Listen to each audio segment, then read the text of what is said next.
Right, I'm sitting with Derek Gough and a friend of Derek's. You okay for me to just introduce you as that? And we're going to talk about Derek's experience when he requested information about UFOs from people who had had sightings in Brecon Beacon area. So is that where the story starts, Derek, with you putting the notice up? Yes, yeah. Was that what year was that then? 1986, November. Okay, so if you could explain from there, from maybe your interest in UFOs first, and then what you did. Well, my interest in UFOs started when I was a child. But going on from there, it was, we had an incident in Aberfan in October 96. After that incident, I was really interested, so I thought I'd try to do my own investigations, information on UFOs. So I compiled some posters, went up to the area of Cwmcadlan, near Brecon, up near the Story Arms, and put them up on trees. Right. Because it's a visitor centre as well. That was on the 2nd of November, 96. On 6th of January 97, I had a phone call, which I wasn't home at the time, stating that a gentleman would like to speak to me in regard to a poster that somebody given him would been up there, right, who was in the military. Okay. And the story went from there. He gave me the gist on the phone what it was about, and he said it's more serious than lights in the sky, and I arranged to meet him. Okay, so were you in his car or your car when you I met him, but I parked a considerable distance away to see, because of the nature of the what he told me on the phone. I was a bit wary of who he was. Right. Okay. And he did say he was in special forces. Right. To interrupt slightly, you had a number of phone calls which took place over quite a number of days, during which time it became quite evident that Derek's phone was being tapped. Okay. So you were speaking to this guy several times on the phone before you met with him? Yes, I did. Right. Now, at the time... What made you think the phone was tapped? Well, we knew that the phone was... we suspected the phone was tapped. It might not necessarily have happened at that time, but eventually the phone was definitely tapped. Right. And what actually happened is that this person wanted to meet Derek on his own. Right. At night. And I was very suspicious from the background information that was coming through that Derek should go anywhere alone with this guy. So I said to Derek, I said, well, ask him if I can come with him. And the reply came back, no, Derek's got to go on his own. So eventually an appointment was made for Derek to go and contact this guy at an isolated pub somewhere, or... That's Nelson. Nelson. And Derek went there with his partner at the time. And Derek arrived at the... You can interrupt if I'm not telling the story as it is, or you can carry on. You want to carry on from there? At the time, Derek and his met this guy, turned up early for the appointment, and he parked up, and eventually this guy arrived in a car, sort of circled the area and went back and circled there, and eventually came and said, "Are you Derek?" And Derek said yes. He said, "Well, I told you to come on your own." Well, no, he said. Derek said, "I'm not coming on your own. I brought someone else with me." So, did you get out of your car and go in his car, or did he go in? No, I went in his car. If you tell us what happened from there, Derek. Well, I introduced myself. He said, "Would you like? Whose car were you using?" So I said, he said, "Can we use mine?" I said, "Yeah, fair enough." So my partner at the time jumped in the back seat. I jumped in the front. Before we started off, before the car was started, he showed me his documents, which was a card, like a credit card size, perhaps a little bit smaller than that. And it had an emblem on it. I'm not sure the emblem, but it was like a credit card then, with that little silver thing on it. And on the top there was NATO. This is who I am. He gave me his V5, which is from his documents for his car, to prove who he was. Yeah. I had already taken his number plate anyway, to check myself. So I knew who he was, and then he stated that he was in this group 5-8, part of the special forces, And then we set went up. on. Can I just interrupt?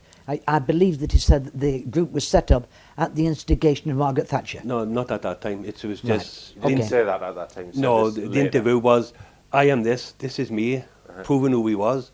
Did it have his photograph on the card? No, it didn't have nothing on it, nothing Right, at all. But it said NATO. Yeah, and he had other military documents as well, Right. passes for RAF St Athens and mainly barracks. You have this guy's name, but you're not. You don't want to give that to me. No. Not yet, no, it's not. That's fair enough. It's a bit. You know, Yeah, I understand. even though he did go a bit mental anyway, but we jumped in the car, we started off, we went up to Caerphilly, down to Cardiff. I mean, he must have been doing 25, 30 miles an hour. I mean, on the A470, Right. that's slow. We carried on talking, and he started telling me about, he was on find and secure. That's what his job was, find and secure. Find and secure. Yeah, when objects came down, up that area. Right. Now we said there's a satellite system up that area in Sennybridge, which comes up from around. He said, I can't say, he said they know, they're waiting for something, they're waiting for them up there. Right. So we carried on the conversation. My partner was taking notes and about writing, but then he come out with some photographs. Stopped the car in a lay-by. Right. Just before you go on to that, Derek, you said that there was a satellite system, so there was something in space which is looking for UFOs. Is that No, what you're there's saying? something up in Brecon, Oh, watching the skies in Brecon. There's something in Brecon watching the skies Yeah, for 'cause UFOs. he said they come down from the north. The UFOs do. Yeah, and that's how we had his hands. They come Right. down from the north, he said, and they're waiting for them. North Wales. Well, north of the country then. Right. They're coming through the north. I think he also said that they know when something is going to be Yeah. there. Right. They know when there's activity taking place, and they know that. He said he can get from RAF St Athens to Brecon in 10 minutes. Right. That's how far fast it How is. far is that? 30 miles. Yeah. Right. The UFO does. No, he can. Oh, he can. He can get from there up there because they called out up to This that is in a area. helicopter. Yeah, Right. And did he say how many was in his team when they go out to these? 5. Okay. Hmm. And are they all in army?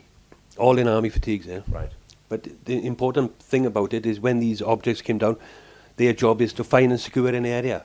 Find and secure. Okay. Did he? Can I just interrupt you again there? Did he say where this place in Brecon was that was actually looking out for the UFOs? It's up on top of the hill on Halfway, which is a little village up in Brecon, just down from Sennybridge. Called Halfway, Halfway. And there's a facility there, yeah. up on top, yeah. That's where the military training ground is. So it's okay. And does it have a telescope, or does it use radar? How, No, do you know how it's detected? there's buildings up there, but Right. there's red lights everywhere.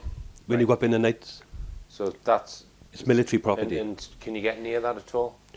Is it difficult to? There is. You can. There's a main road going right through that place, Right. but you're not allowed to stop Right. because it's straight through. There's no lay-bys there. There's a road that leads over the military range. Right. And when you go there, providing that the red flag is not flying, you can go over there and you can come out at the other side. Right. And that is a place where the TA and the army do their training. Right. And the SAS. Yeah. There's a villager. Yeah. Right. But you think this guy was in a group which you said was above the SAS, which he told you later. Is that right? Yeah, Yes, he yeah. told us later that it was set up at the instigation of Margaret Thatcher. Right. So if you carry on from where you were then, Derek, he said that these Objects. track can- these objects. Yeah, They know then- when they're going to be there before they're even on radar. Is that Yeah, what he yeah, did? yeah. Right. And he said He they come didn't in. say how they knew they were going to be there before they were No, on well, radar. he went on a little bit later then, Okay. where he come up to the satellite situation, and he said, I said, well, I've been up there, and I can't see it. And he said, you won't see it. He said, because it comes up from the ground. So it's underground, Yeah. what they're using to detect Yeah, the the UFOs. well, it comes up from the ground and Up from does, the ground. yeah. Right. Do you think he meant that there was satellites in space that were being used as well, or not? No, I think it was ground-based. Like you Ground-based. said, they're waiting for him up there. Up in Sennybridge. They're waiting for him. Right. Okay. And it's a massive place. So there's something under the, just to labour it, I sound like so there's something under the ground you think that was being used to detect them. He says it comes up from the ground, but only you won't see it in the day because it comes up from the ground in the night. You mean the UFO does? No, No, the satellite the system. satellite system. The Oh, tracking so it system. Or actually radar, physically whatever it comes is. up from under the ground. Yeah.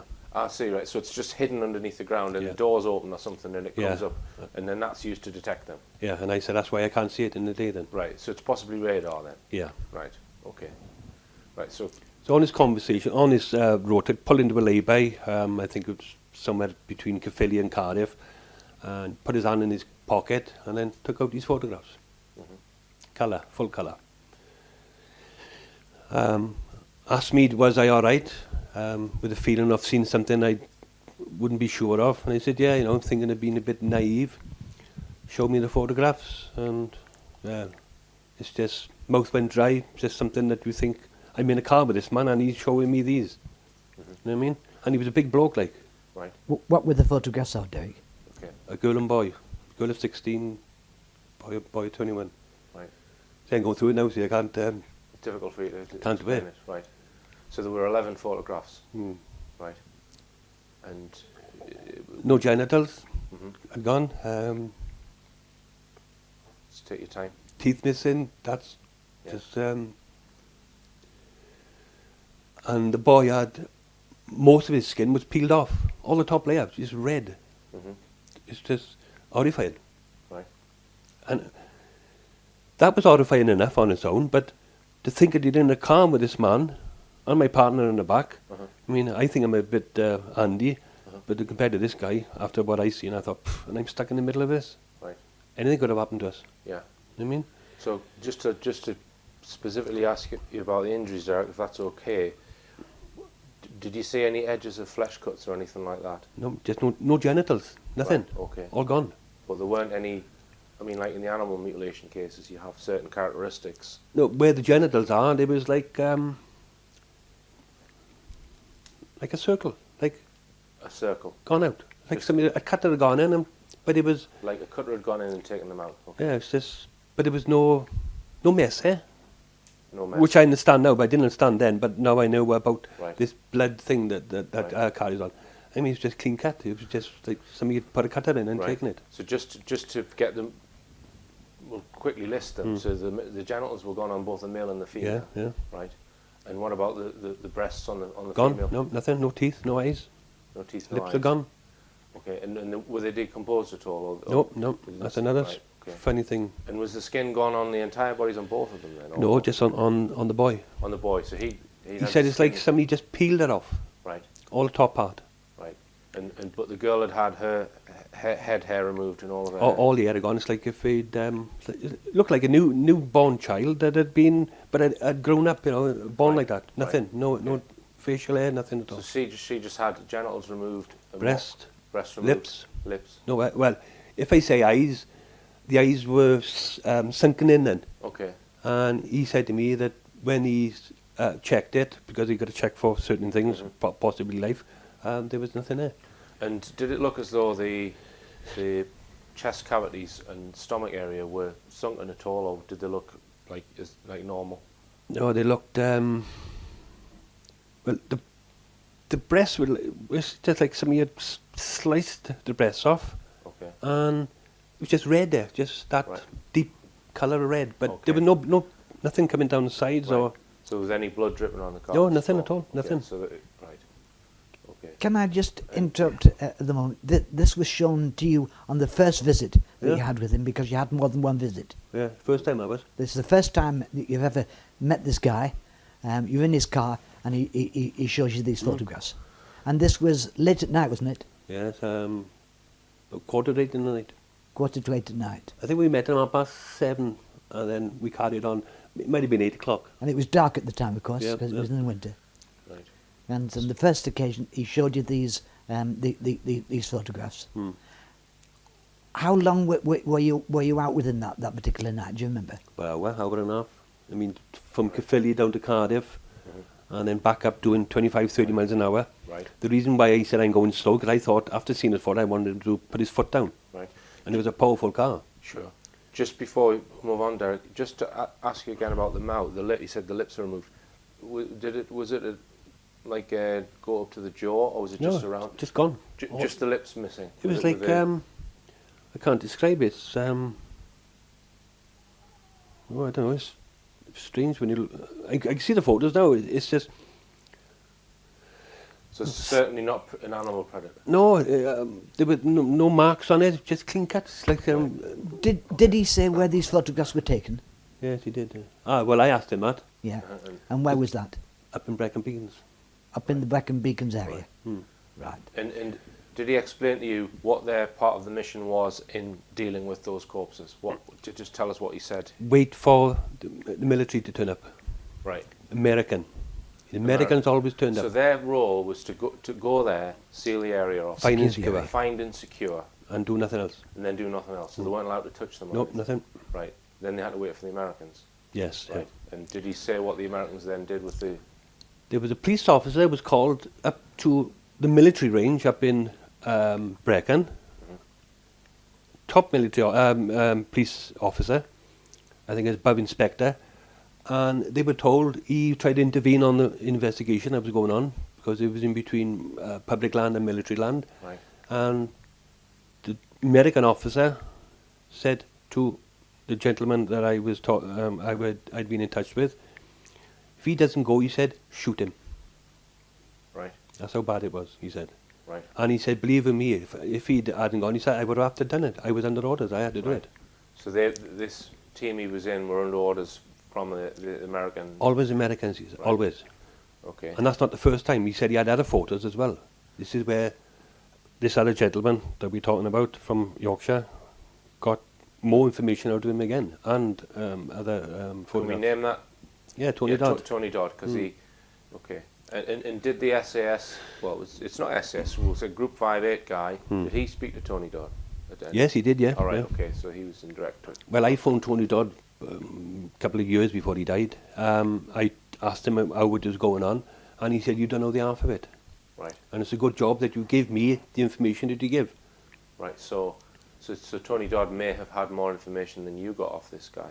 He had a hell of a lot more, yeah. Right. Where I had my fire and things started happening to me, suspiciously, that I didn't, I left it alone. I didn't want it in the beginning, innit? I didn't want the story. Firstly, you met him on the one occasion, Okay, and so you you continue. Yeah. and you arranged to meet him again. Yeah. So he showed you the photographs on the first time, 11 photographs. Did he give you the photographs at that point or not? No, not then, Right. no. So did he tell you what they do with the bodies when the Americans take them away? RAF St Athens. Say again? RAF St Athens. RAF St Athens, The north side. the north side. That's coming up from Barry. So that was where they would always go. Yes. And then presumably you don't know where after that. Or That's where the Americans were.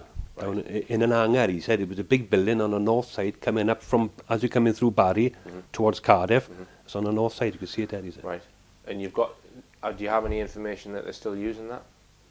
I haven't now, but it is a dodgy area anyway, that place. But it's at that time, perhaps it's no longer there. Perhaps the building is Right, no longer okay. there, as far as I know. Okay. So, yeah. On other visits, the next visit that you had with the guy, did he take you up to the Brecon Beacons to show you where things happened? Yeah, he showed me burn marks. Burn marks. Yeah. What's that? In the grass. Burn marks in the Oh, grass. burn marks. Right. Size of bigger than this room. Right. Just nothing grew on it. It's So brown. bigger than this room. We're in a room about what, 20 odd feet long. So you said 20 feet. Burn. There was no. It wasn't. It was just a massive piece of burnt ground. Nothing on it. It wasn't, as people say, marked little circles. It was just one big massive circle. So they asked the Group 5-8 guy. He was saying that this is where UFO had landed. Is that Yeah. right? And was this in the military area or outside the military area? Military. It Inside was in the military ground. Yeah. Yeah. In the actual Okay. Where so, those training ground. big things are. Yeah. Okay. So did he give you the impression then that the military really have got no control over the UFO? The UFO is doing its own thing, and they're there to clean up afterwards. Is that That's what he said. What he didn't understand was, I had to ask him the question, how did you take photographs? I mean, it's not your job. yeah? But he said, we've seen so much of this in the UK and elsewhere Really? that we started carrying these little cameras around. Right. And he said, for our own, what was the word he used? What's that? For their own, can't think of the word now. For their own reason then, I mean, Yeah. because they couldn't believe what was happening. Yeah. Yeah. But to have them developed, he had to give them to a special friend of his Right. who was Obviously. into Yes. developing. Now he said different areas. Hmm. Did he name any other areas? No. He didn't. Did he allude that there was other countries or just the Other countries, yeah. other countries? Yeah, he did on about... At one stage, did he not tell you about an area in Scotland? that's... Yes, But that's at a later... It's a later time I was... So would they be dispatched from Wales then to go and recruit? RAF St Athens, that's where he was based. He was based... So Like you said- they could go to another country or Scotland as far as that to secure these areas. You listen to the tapes from that. He said if they could be... the fast response, they could be anywhere. And they also had planes at their disposal. Right. And get anywhere. If it is to do within British jurisdiction, they would be there. Right. But the Americans would also be there as well. Right. And did he say, if it was somewhere that was more remote, did he say how they found out about the cases? I mean, was it... Radar. So it was... Again. So it was... So they can pick up the UFOs on radar and they can differentiate that it's a UFO then, presumably. What he said, but he can't say they know nothing about him because they're waiting for him. Say that again? They can't say they know nothing about him because they're waiting for him. Right. Okay. Yeah. Did he give you the impression that sometimes he was sent to areas before the UFOs arrived? Yeah. Right. On the expectation. All right. So they'd be dispatched before the UFOs arrived. That's interesting. But he didn't... Did he say anything about how they would know that? No, they were sent to Salisbury Plain. Mm-hmm. Things are happening down there that they was talking about mutilations down there as well. Now that's the next question I was going to ask you. Did he say that he was ever dispatched to deal with animal cases as well? Nope, humans. All It humans. was always humans. Okay. I mean, I didn't... To be honest with myself and to this interview, I didn't believe in human mutilations. Right. I've heard of animal mutilations. I thought it was just like a butcher doing, Right. whatever he does. But when you come to the human aspect of it, it's a totally different ballgame, and Right. I didn't like it. Okay. So... At go on. any time, Derek, did he mention any mutilations were taking place other than in Wales, in Scotland? Yeah, Scotland, Ireland. Right. Now we're talking about places in Ireland which comes under the Republic, which is County Wicklow, Mm-hmm. Kilkenny. Right. I don't know what, I know Kilkenny is a bit iffy, but that's the Republic. Why would these military be in that part of, which is not part of our... I mean, do you think there's any correlation between where they happened and, like, mountainous terrain areas? mountainous? It's generally mountainous area. I Like- mean, I've like that's a leading question. I maybe shouldn't have asked it like that, but that's the impression that I get. Well, if you're talking about, like you said, in Brecon, I mean, what I seen from those photographs, they won the first up there. Mhm. They wasn't the first. I mean, he went on to say about that girl and boy. What I still can't understand is how we knew the girl was 16 and how the boy was 21. Right, How did he know that? They were already dead. right. And were they laid out on the ground, or were this Perfectly. I'm glad you asked that question. Absolutely perfect. It's like if it were somebody just placed them down, like if they gone to Okay. sleep. And presumably they were in their when they were taken. Presumably they were in their car originally. Yes, yeah. Correct. Okay. But the front seats were missing. I don't understand the thing about the front seats missing from a vehicle. Right. Doors open, engine running, but the seats had gone. He told you that there was a car in the vicinity. Hmm. So was this not another case though? Was this not the camper van? Oh, that's the camper one is a more disturbing one because of, like he says, where there were toys in it. Right. So the 16-year-old girl and the 21-year-old man, That was a car. that was a car, and the seats were gone, Yeah, front seats. and the engine was running with the doors Yeah, open, which I don't and they were understand. laid out on the ground. Okay. Some distance away, not. So not Close right to- next to the car. no. Right. Okay. They found the car first Right. and then Found went the car.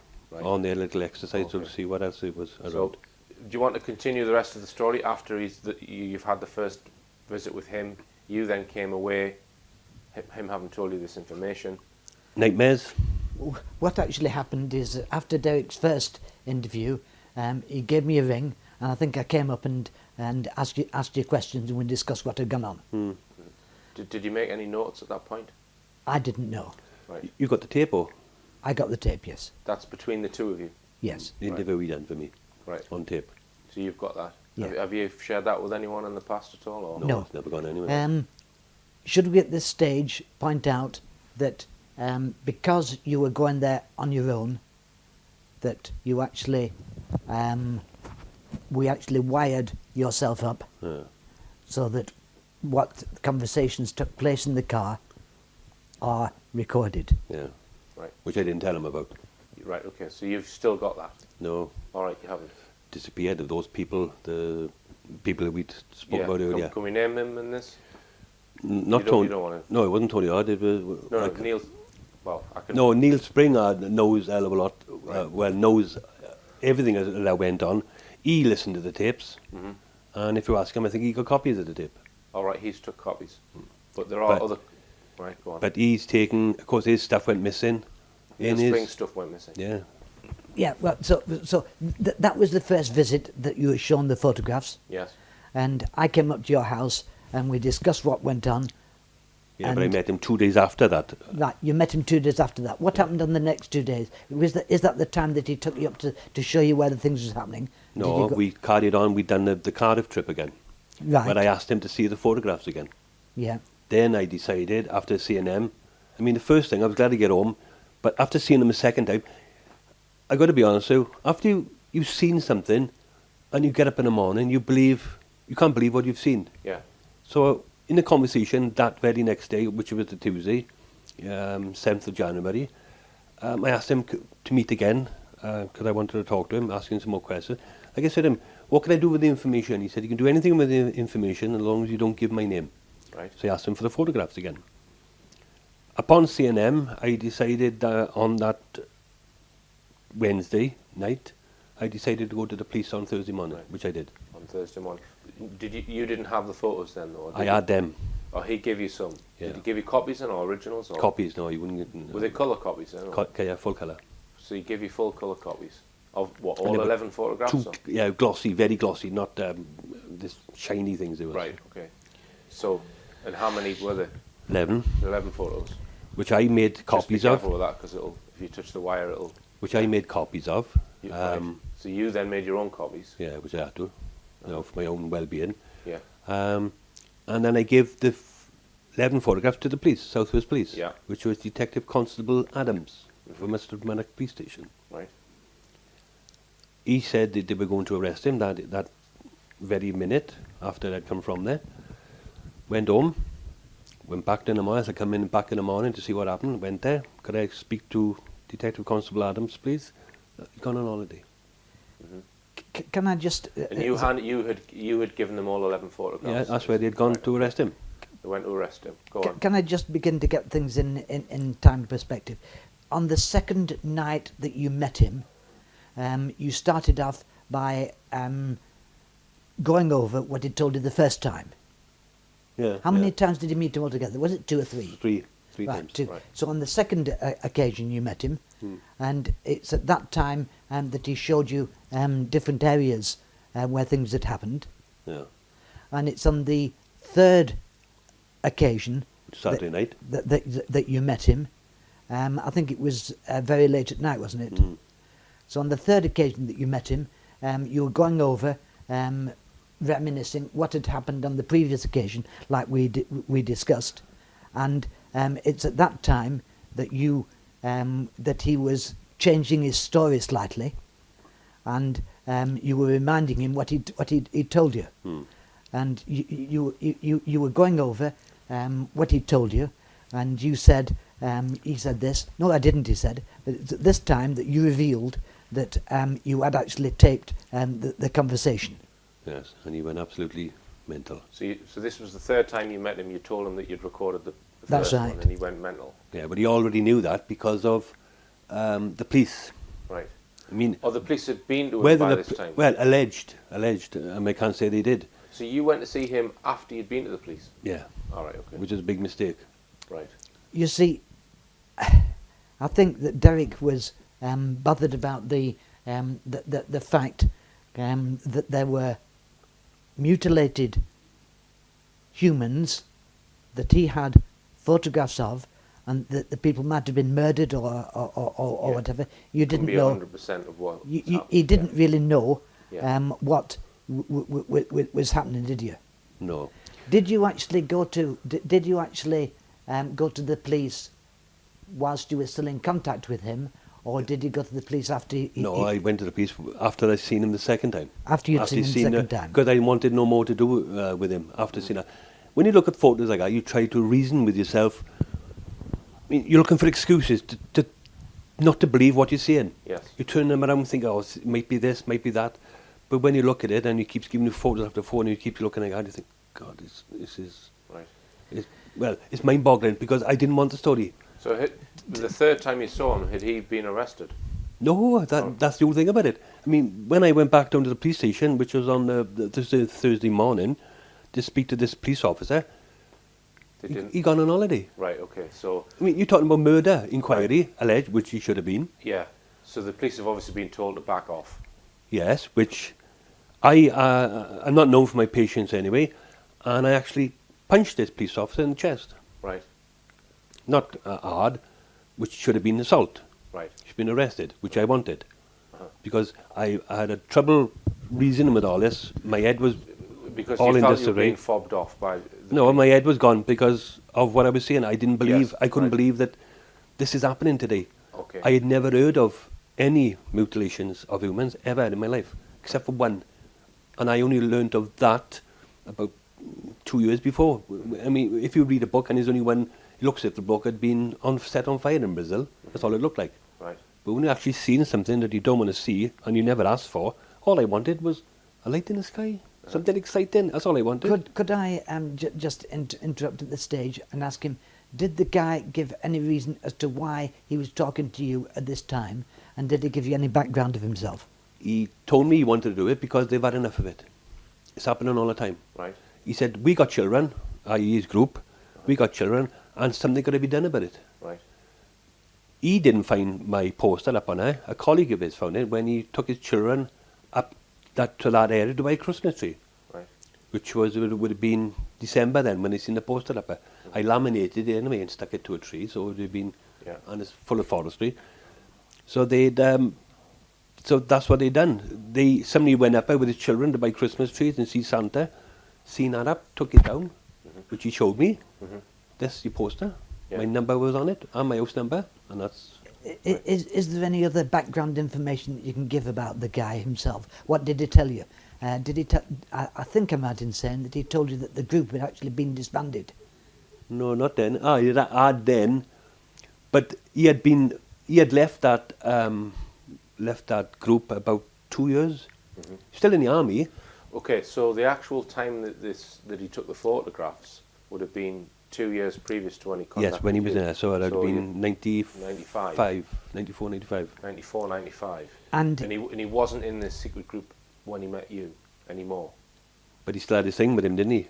Right, okay. He still had his NATO. Right. yeah, I think that his reasons for coming forward at this time was because the group had been disbanded and he had nightmares and he wanted to the story to come out, providing that he wasn't mentioned. So can Is I that just right? ask then, if these cases are still going on, which they possibly would be, why would they disband the group? Did he say what was happening in 1997 with regards to sealing off areas? Did he think they were still involved in that activity? He said it's still going on. It's still going on, but so presumably another group's looking after it, perhaps. Do you think? Or I think there's another group.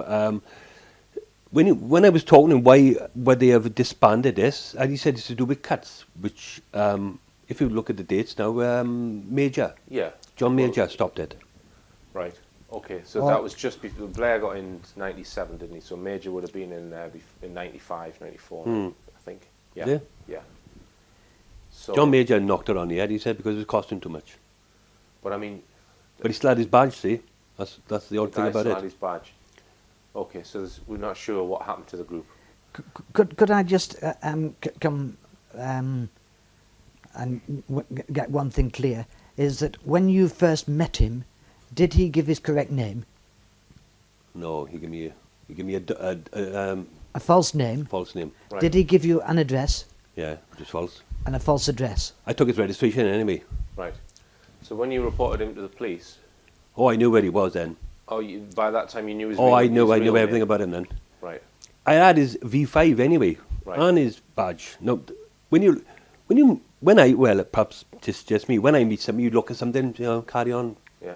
Because he told me his name, and of course I didn't recollected with what I seen on his hand. I didn't ask him. I said, "Can I see that again?" "Oh, it's in my pocket now." That sort of thing. Okay. I mean, it was so surreal that all I wanted was, as soon as he opened his mouth and told me what it was about, I thought, poof, that's it. Right. I want pretty lights in the sky, that's all I want. So the third time you saw him, you'd already reported this to the police. Did he then contact you to say, "Can I see you"? Or how did you meet him the third time if you've already I had to play him. Did have to play him. I've done various things, which I shall tell you off tape after. Right. That I've done, which I should have been arrested for on numerous occasions. So you basically you fell out with him. We'll just leave it at that. Yeah. He fell out with him because of the fact that he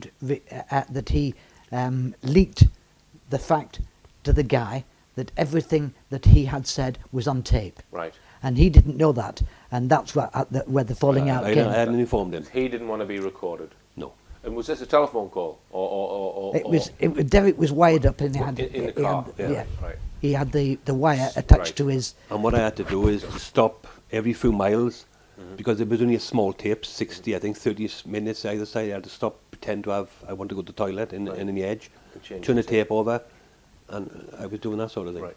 So did he tell you then, after you've then gone and told the police, did he indicate that he had heard from his superiors at all? No, I went to see him to give him some grief over another matter, because the thing was starting to happen then to me, and I didn't like it. I went down to his house. I got in touch with the police officer in Merthyr first, so to tell him what was going on. So I went to his house to tell him, but he already knew. I mean, there was no mention of the police gone to his house. Right. All he was his interest was that I'd mentioned his name. Right. Okay. That I had taped the conversation. Nothing about the police going there. Right. Okay. When eventually I got in touch with DC Adams, I said, what happened then? Because I wasn't happy anyway. Oh, I'll tell you what happened. He said, this man seen a light in the sky a couple of years ago and he thought he'd have a laugh with you. Bearing in mind what the story is, mind. All right.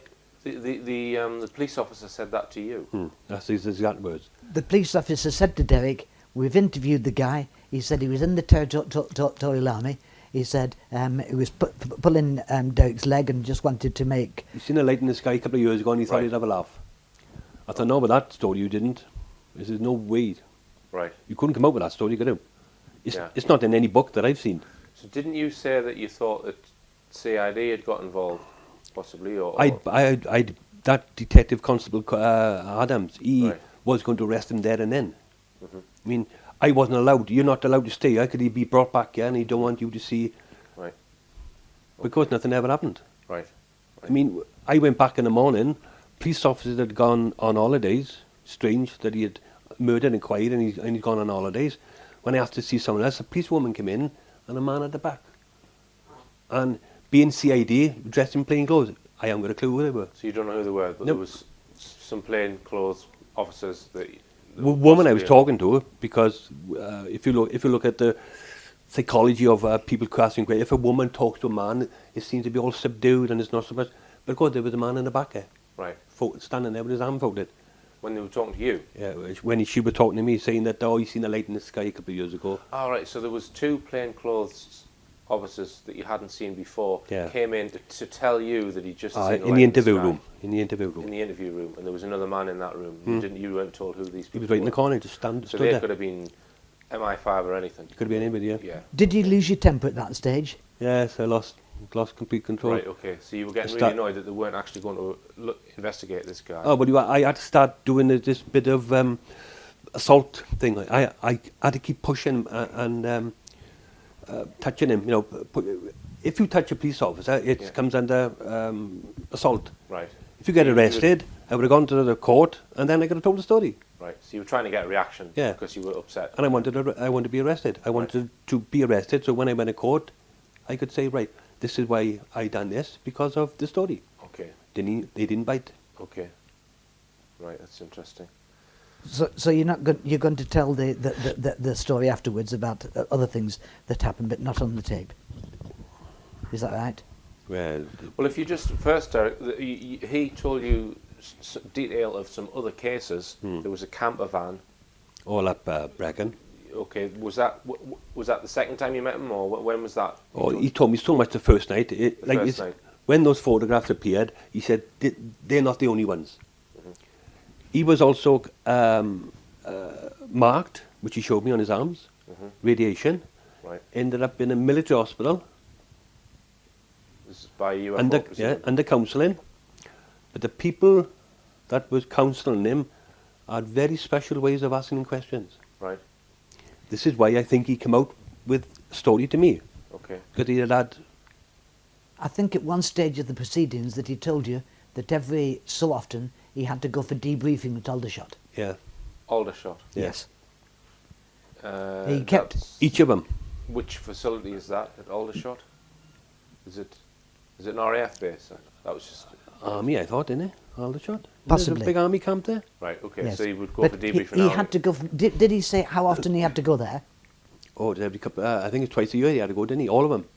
Yeah, Right. they had to go to Aldershot for debriefing, and Psychological counselling, he called it. Right. right. To see how they were feeling about things and what was happening. But he said, being trained the way we are, we couldn't let on that we was bothered by what we were doing. Right. Would the interviews at Aldershot have been going on at the time that he was in the group, or afterwards, Before and after. before and after? So It- it continued.